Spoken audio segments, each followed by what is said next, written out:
Hello everybody and welcome back to some Marvel Crisis Protocol for the channel. Good grief, it's been a long time, so expect some rust that's going to need to be shaken off. But recently finished painting up Phoenix, and I want to try Phoenix even though she's apparently rubbish, but hey, whatever. So for today's 17 threat match, just doing a nice normal 17 threat match, it is the Uncanny X-Men versus the Brotherhood of Mutants. We're going to try and recreate X-Men 98, 99, whenever that original cartoon was, and have some fun. So welcome back to some Crisis Protocol. So there's only 4 miniatures on the Uncanny X-Men side for 17 threat, because this version of Jean is 6 threat, so quite chunky. The normal version of her is 5, and had to bring Logan and Scott because it's Jean, so of course you have to. So Cyclops' leadership is being used, the X-Men blue I think it was for him, and Storm is gold. Phoenix, of course, Wolverine, and just to fill out that extra 3 threat, a mutant I like, which is Magic. And their tactics cards, again, kind of all going in on the cards that come with the Phoenix or are Jean related. We have Flames of Life, I Am Reborn, the White Hot Room, To Me My X-Men, and Jean, just to see what happens. 5 models in the Brotherhood of Mutants list. Magneto is also a 6 threat, so also fairly chunky, but he has taken a wide list of nothing but 3s and 1/2 threat characters. So we have Pyro, who probably won't be that good against Jean, but hey, whatever. We have Toad, the Blob, and Deadpool filling out the space. And their tactics cards that we just turn over here and pan down ever so slightly: Magnetic Crush, Magnetic Refraction, Leapfrog, Pyrotechnics, and Asteroid M. And what's a bit of shaky cam between friends to show off a dog hair on one of the cards, and the 2 Crisis cards being played: the Secures Guardians, Save Shi'ar Empress in Style, and Unexpected Guest Crash Royal Wedding. They are not using the same layout, they're actually slightly offset. It looks like they're using the same, but it's not. So for the Guardians one, we have 4 security terminals. You score 1 VP for each security terminal you're controlling during the cleanup phase. And to control it, you interact, roll 3 dice, and you're looking to beat the number of healthy enemy characters contesting it with hits, crits, and wilds. For the Unexpected Wedding Guests, there's 4 guests. They're civilians. You score 1 VP for each one you're holding. You can only hold 1. You interact to pick them up.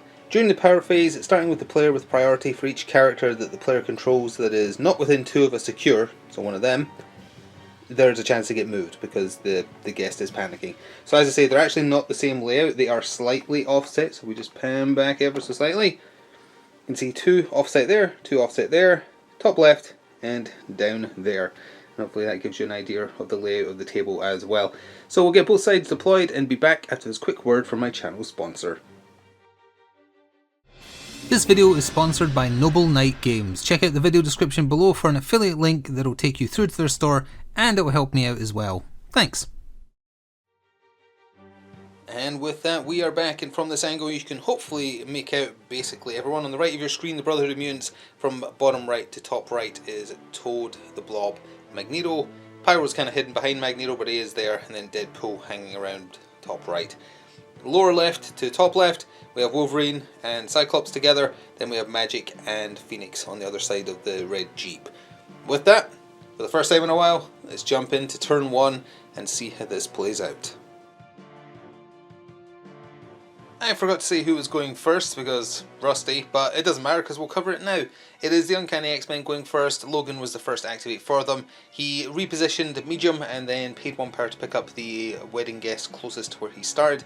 Then he did another movement action and has positioned himself out of line of sight behind that Steve statue, and within distance of the secure. Doesn't have any extra power to take that or anything, but staying there so that he doesn't get forcibly moved in the power phase of turn 2. The Blob activated first for the Brotherhood of Mutants, essentially did the same thing across 2 short movement actions and has paid his 1 power to pick up the closest guest, staying next to the secure but doesn't have the extra power to do anything with it.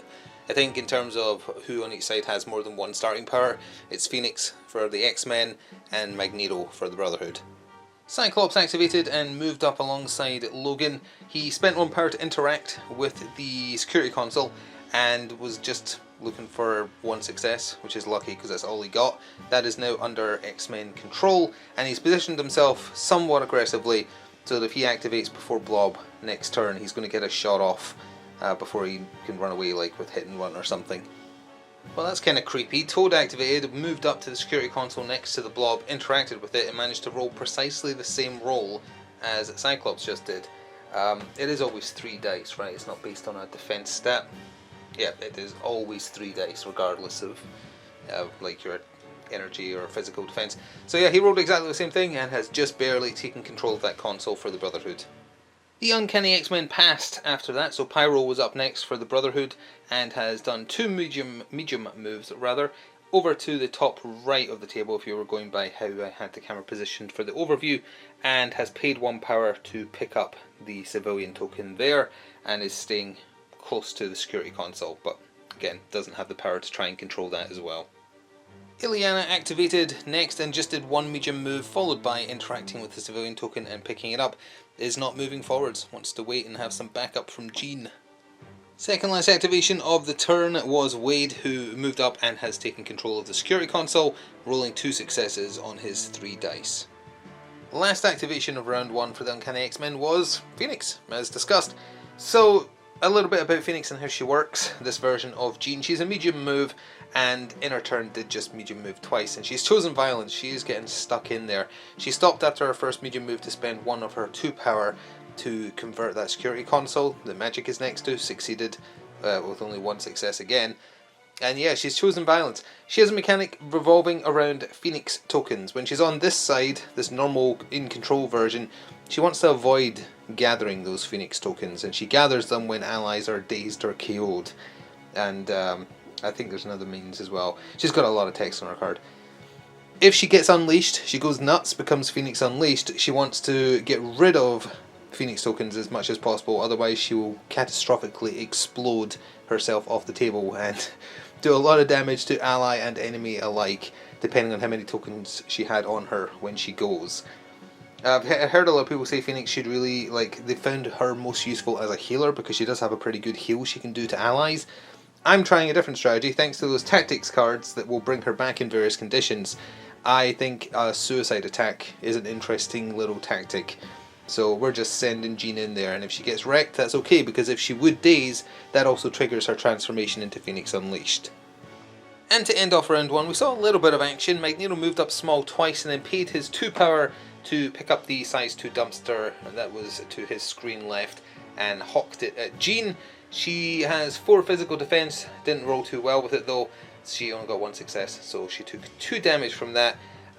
Magneto's leadership also kicks in, so he's distributed power from the size of the thing destroyed and gave 1 power to Toad and 1 power to Blob. So Jean took a little bit of damage.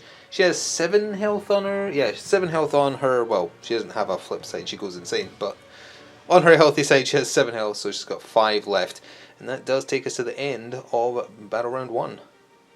And at the end of Battle Round 1, the scores are really easy to keep track of because both sides essentially did the same thing. Both sides have claimed 2 security consoles and both sides have secured 2 civilians. All of the people holding civilians are within, I think it was range 2 of the security consoles, of a security console, so they don't have a chance to scatter, and both sides have scored equally 4 victory points. So we're going into Battle Round 2, 4 per side, and the Uncanny X-Men have priority. So with that, let's distribute some power and see what happens. So as we start Battle Round 2, Magneto brings out his second metal construct, and you can see it there to screen left of Jean. Jean got the second round started proper, and we got to see what the Phoenix could do. She started by spending 2 to heal herself. You pick an ally, and if I remember correctly, Crisis Protocol let you are within a distance of yourself, as long as it doesn't specify other character. So she used Rejuvenating Flames. You heal 2 for 2 power, and you can also remove a status effect if you have one, so it's a really, really good heal.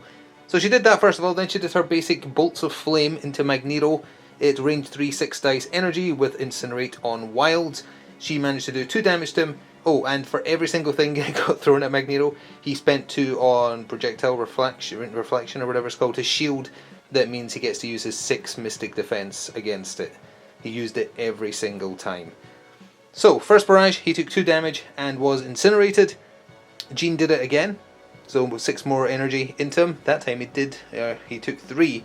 His defense roll was not great. He wasn't down though, he had 1 health left. So Jean went a bit OTT and used Cosmically Empowered Telekinesis for 3 power.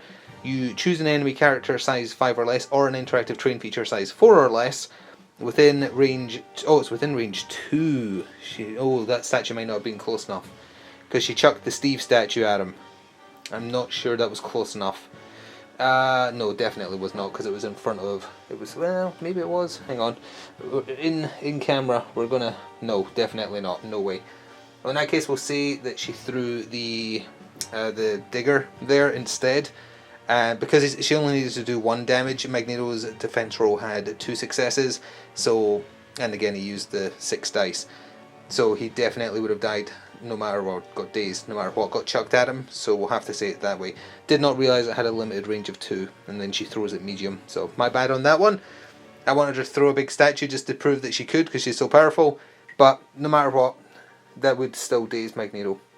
So he is gone, and that's the goal wanted to achieve there, to make sure he doesn't get a turn. Things went from bad to worse for the Brotherhood after that. Toad activated, he moved up to where you can see him on screen. He spent 2, he had extra power from scenery getting destroyed and Magneto's leadership, for acid spit, and spat acid at Scott, and you can see the roll there, he had 1 success. So absolutely nothing, and Scott blocked it. Although actually, Incinerate goes through on that. I don't know why. Acid. I guess acid does burn. Sorry, Scott, you're on fire. That was an attempt to get a leapfrog play, but it has to do damage for leapfrog as a tactics card to be played, and it didn't do any damage. So Toad's now just out of position and doing nothing. Cyclops activated for the Uncanny X-Men, and I have been forgetting to mention his leadership bonus. When you successfully damage someone with an attack, you choose an ally within 5 and give them 1 power once per turn. Jean gave 1 power to Magic, and Scott has just given 1 power to Logan. Anyway, for his turn, he activated and he just did 2 optic blasts into the blob. Consistently, they both did 2 damage each. For the second, he also paid for hit and run, so he was able to do a movement action after that attack, and has retreated ever so slightly just so the blob would have to chase him a little bit, because he's slow. Chonky but slow. Speaking of Chonky, he still has 2 health left. Yeah, he's a 6 health on his healthy side, which for a 3 threat is pretty good.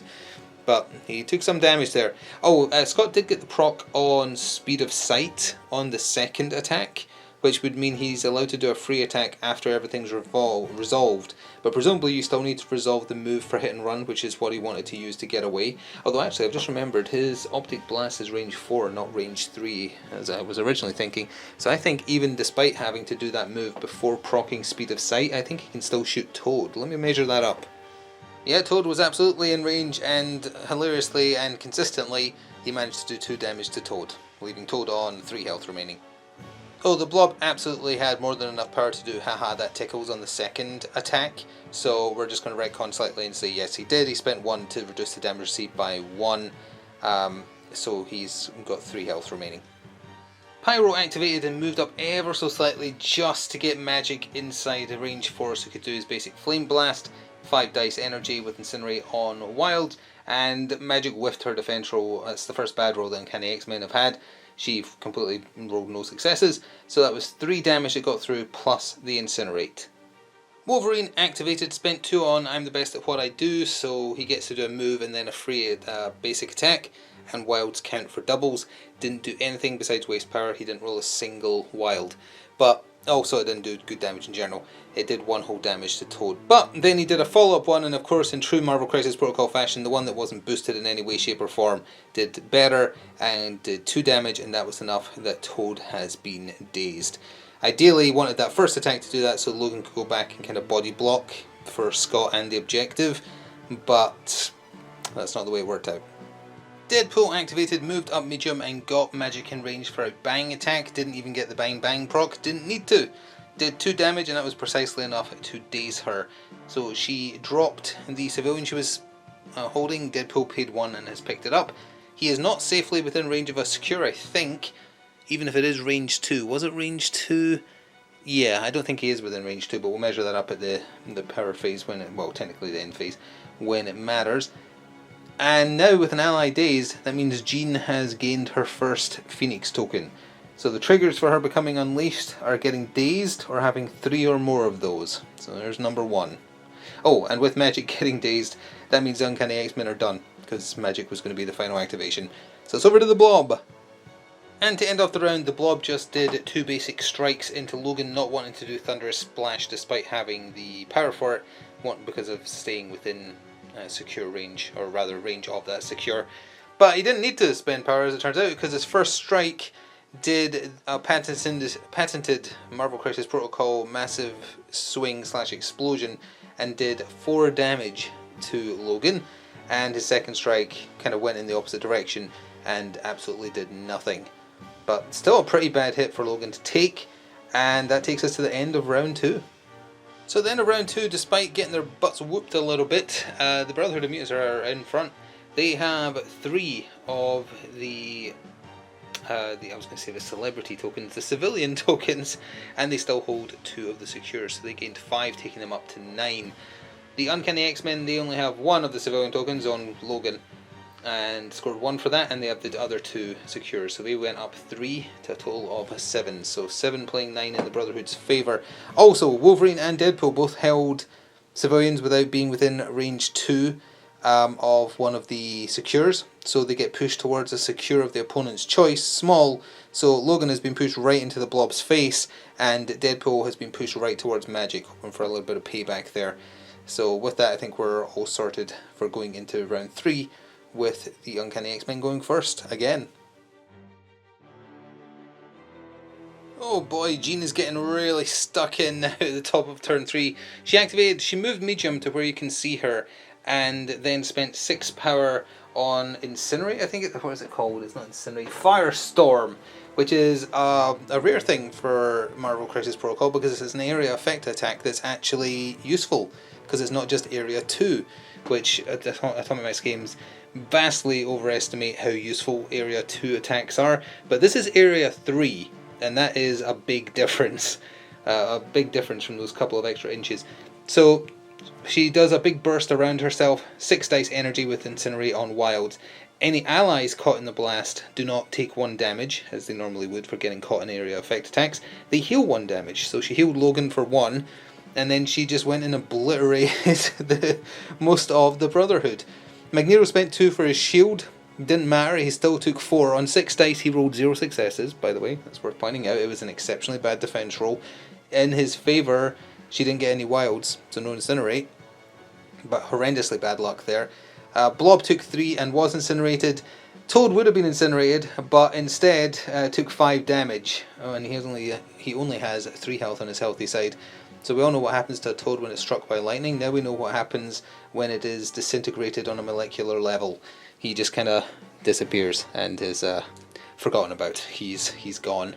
She doesn't have enough power left to do anything else. She only has 1 power left, but she's positioned herself that if she isn't dealt with, she's going to chuck that statue at somebody and do a lot of damage.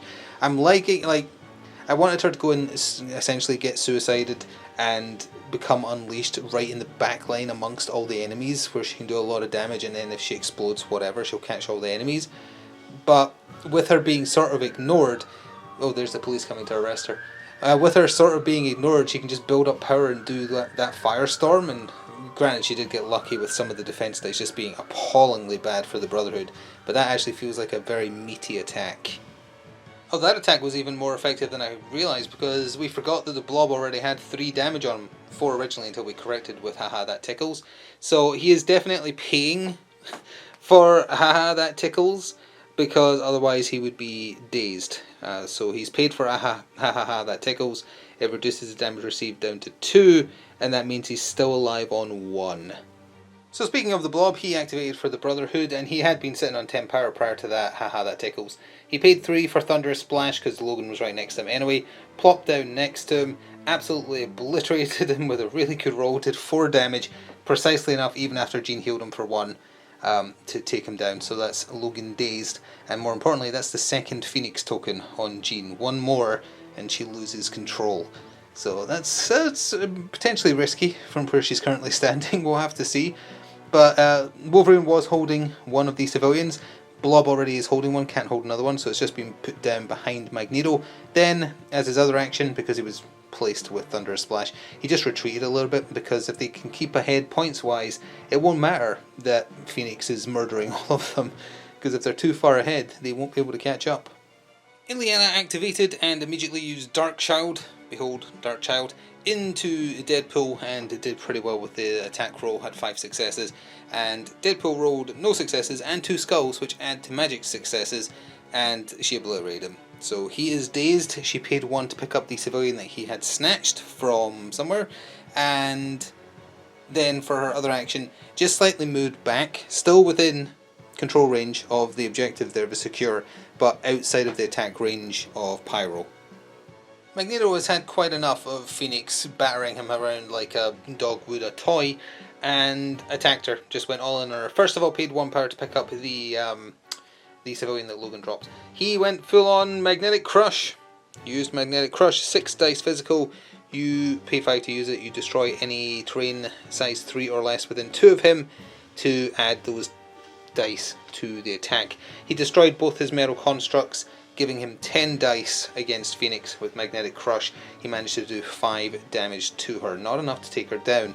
He then did his basic reverse polarity, re-rolling all attack dice because she's within range 2, managed to do 3 with that, and that took Jean down. So that means when she would be dazed, she gains 3 Phoenix tokens, so she has 5 now.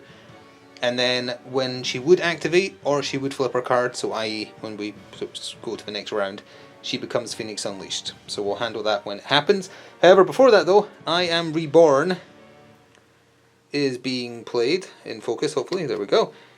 When an allied Phoenix would be dazed, she may play this card. Push all characters within 2 of her away small, and they gain Incinerate. Only Magneto is within range 2 because Logan's dazed, so he's getting pushed away and is being set on fire. Cyclops activated, final activation for the Uncanny X-Men this round. He moved up, then he paid 2 for hit and run again, and also for optic devastation, and just blasted the blob. Did 3 damage. Even if he'd reduced it to 2, it would not have been enough, so he's dazed and has dropped the civilian, which has been placed down next to the unconscious Logan, and then Cyclops moved back where you can see him. So now it's over to Pyro to end off the round. And for that activation, Pyro moved up medium, spent 3 on stoke the flames, not fan the flames, to add 2 dice to his next attack, and then just did his basic fire blast on Magic, so it's up to 7 dice. Didn't do well, that did 1 damage and set her on fire.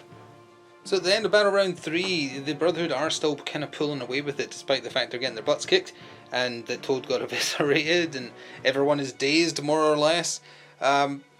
For victory points, Magneto is holding a civilian, and he's just within range 2 of the top right secure, and they still hold 2 secures, so they gained a total of 3, taking them up to 13.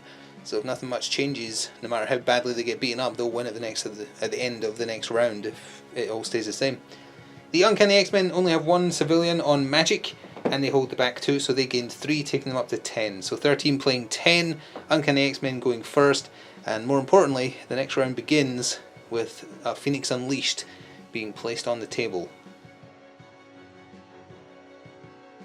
So as we begin round 4, there she is. You place Phoenix Unleashed within range 2 of Phoenix. You remove Phoenix and transfer over damage, etc. if anything would apply, depending on what triggers her transformation. In the power phase, Phoenix Unleashed gains 1 power for every Phoenix token she has, and she has 5. Now that's actually bad, because if at any point she ends her turn or is taken out, or rather, if she ends her turn with 5 or more Phoenix tokens or is taken out and would flip her stat card, she explodes. And has the potential to do damage per Phoenix token she has. You roll a die, and depending on the symbols, she'll hurt everybody within range 5, destroy scenery. She just does a nuke, basically. It's pretty cool, but also very scary. So she is desperately, or her goal is to desperately try to get rid of Phoenix tokens during her turn, otherwise she explodes when her turn ends. She does that by taking out enemies. That's if she daisies or KOs enemies, she can lose them. Her big spender attack, I think if it fails to take someone out, you remove 1 as well. So she's got a couple of different ways. And then say she did flip over and she didn't have 5 yet, there's also ways you can boost her damage, or tactics card, where you actually give yourself a Phoenix token, but then she does even more damage.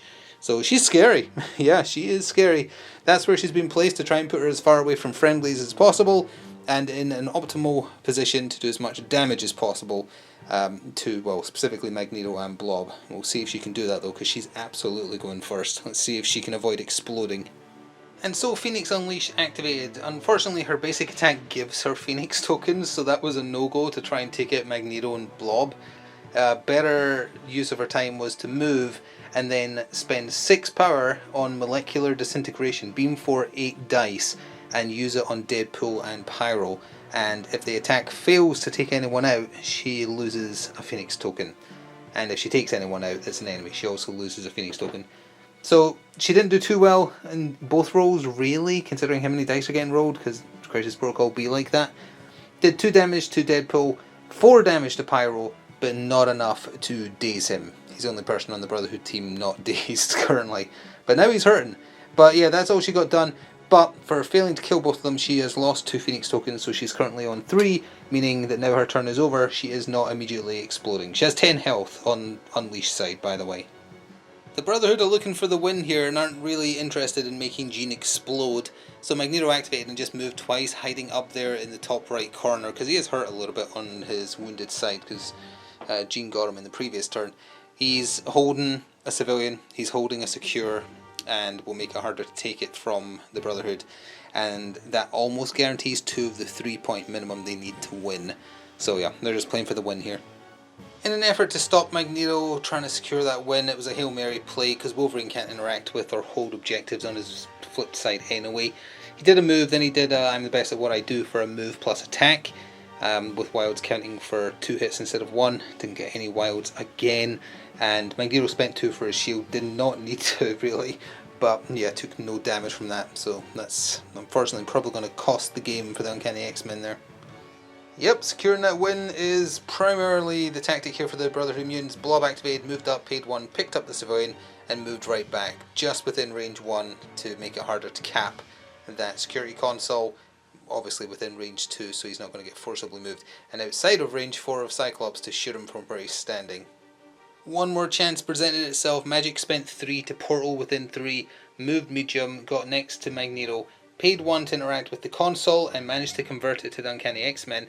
She then used her Soul Sword 5 dice Mystic. Would have been going against 6 dice by default for Magneto's Mystic Defense, but that wasn't necessary because she rolled literally 0 successes. Isn't that always the way? I'm starting to wonder if deliberately making Jean explode would have been the play here. I think it might have been just to try and do something. Potential 5 damage to everybody within range 5 could have changed things, but too late now. Anyway, Pyro activated, he switched the security console there successfully to the Brotherhood's control, and then just did a move to try and get out of danger range of Cyclops, who is ending the game for the Uncanny X-Men. Yeah, there's nothing really that Cyclops can do that makes a difference. He could take out Blob, which would deny 2 points, but between Pyro, Deadpool, and Magneto, they're securing 4. They're securing 4, so there's no way to get back that swing because they're already behind by 3. So even taking the Blob out, it doesn't really matter. So we're just going to call the game there. But one thing we are doing, since I mentioned it, would Phoenix exploding have mattered? I think you only roll once, so you roll 1 die for each Phoenix token she has when she explodes, and on hit, crits, and wilds, you deal 1 damage to everyone within range 5, so friend and foe. So would it have mattered? It would have been 3 damage. Let me just double check the wording here. So let's see. If you have 5 or more Phoenix tokens at the end of its activation, roll dice equal to the number of Phoenix tokens this character has. Each character, so friend or foe within 5, suffers 1 damage for each crit, wild, and hit. Yeah, so it would have been 3 damage to everyone within range 5. You can also destroy scenery within range 5 of her equal to the number of hits, crits, and wilds, so everything size 3 within range 5 she obliterates. So would that damage have mattered? Would 3 damage have made the difference? It would have meant that Pyro got dazed, so that was a big one. It would have put Deadpool on 1 health remaining. He could have activated and healed 2 if magic didn't take him out, but it wouldn't have taken Magneto out because he's a chunky boy on his flip side, so it wouldn't have done anything there. Range 5 though, like it would have hit Wolverine, it would have hit Scott, they both would have survived. Magic, she's only got 1 damage, so the 3 she would have lived, barely, but she would have lived. And Blob would have lived as well, but would have had like 3 health left. I think triggering the explosion would have been the better play, but oh well. And to just make it official, before we have some final thoughts, at the end of that round the Brotherhood are scoring 5, which more than enough, that takes them to 18, above the 16 required to win. The Uncanny X-Men would have scored 2, no sorry, they scored 3, so that would have been 13. So 18 plays 13 in the Brotherhood's favour. It's been nice to come back to Crisis Protocol, although I do despise how swingy the dice are in this game. The D8s, you just really feel it in this game above all other games that use D6s. So yeah, the Brotherhood were definitely not having dice in their favour for the first half of the match. Second half of the match it kind of evened out a bit more. But in terms of just talking about how Phoenix was, she was getting a lot of work done on her Phoenix side. We didn't really get to see Phoenix Unleashed to do much. She did one molecular disintegration, and as I say, it would have been better if she had ended the turn with those explosions happening. So what she could have done is, from where I put her between Blob and Magneto, just done 2 Phoenix Blasts, which 6 dice, range 4, it lets her summon a Flame Pillar, but more importantly it gives her Phoenix tokens. So if she started with 5, that means she would have ended her turn with 7, so that would have thrown in a couple of extra dice. Would that have made a difference? That would have done 1 extra damage, so that would have been 4 damage to everybody within range 5. So Deadpool would have got taken out. Yeah, so I think that's how you want her to do that big suicide blast when she becomes unleashed, I think. And you've got to take into account she'd be doing 2 basic attacks. 2 6 dice energy, 1 into Magneto, 1 into Blob. That could have meant both of them went down from the 4 damage the explosion would have done. So I think that's how you're probably supposed to use her. You want her to do that big blast. Ideally not around all your team, but range 5 is really hard to not be in range of. Like from where she is currently on the board, she hits everyone with range 5, I think. Even Scott. Actually test that. Yep, even Scott. She hits literally everyone from where she was currently standing. If she was back over between Magneto and Blob, probably not. So she might have had to like move once and then only do 1 of her range 4 basic attacks, but that still means 6 dice rolling for those hits, crits and wilds. So yeah, I think she's got a lot of potential depending on how you use her, but I think working up to that big bomb is how you're supposed to use her. But she definitely got more done on her normal Phoenix side than I was expecting. And she does have a good heal, but I feel like just getting stuck in there, working up to that Area 3 Firestorm, that did good work. Anyway, this is going to be available first to channel members, so hello channel members, everyone else will see it in about a week. I can't guarantee how often Crisis Protocol will be here these days, but I don't mind playing it now and then, so we'll try and fit it in. It's been a while, it hopefully will not be as long between this and whenever we do it again, but you know, let me know if you're clamouring for more.